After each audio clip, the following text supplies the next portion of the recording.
Dito sa terminal, wala nang canvasser. Pusa nga nag-queue yung mga passenger.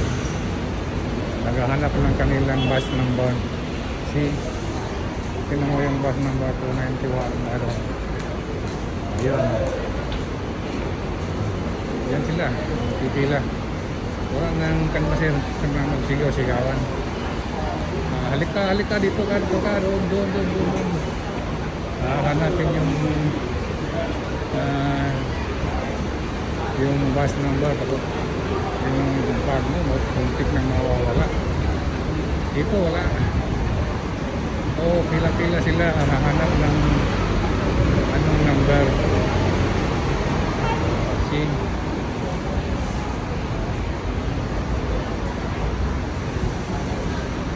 Tingnan mo, pila sila.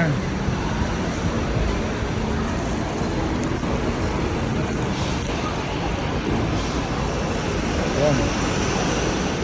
Pila-pila, pusa.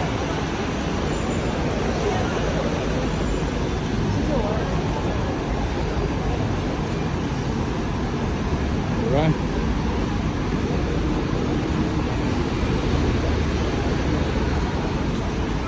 Ganon din sa kabila.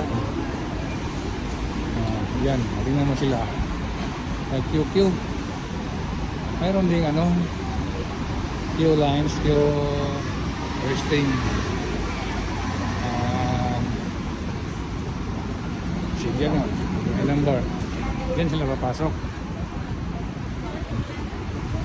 Anong number nila, doon sila punta. Yan, nag-queue sila.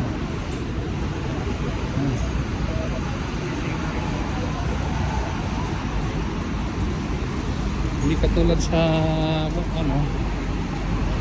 nakisigawan. So, sa 65, 290, 292, doon ka pumasok.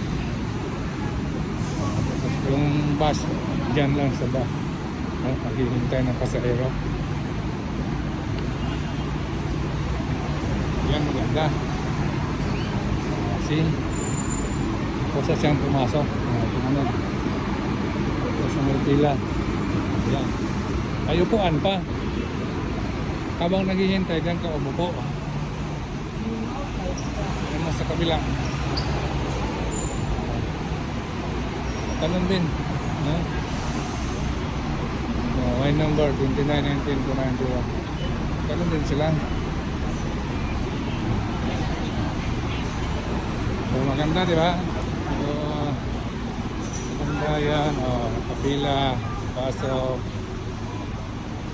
So, wala nang hassle na bunot-bunutan. Hila-hilahan. Yan. Ganda. Saan yung numero mo? Doon ka punta. Doon ka papasok. Okay, di ba? That is how Singapore. Then, makita mo rin yung number mo kung saan ka pupunta, katulad yan.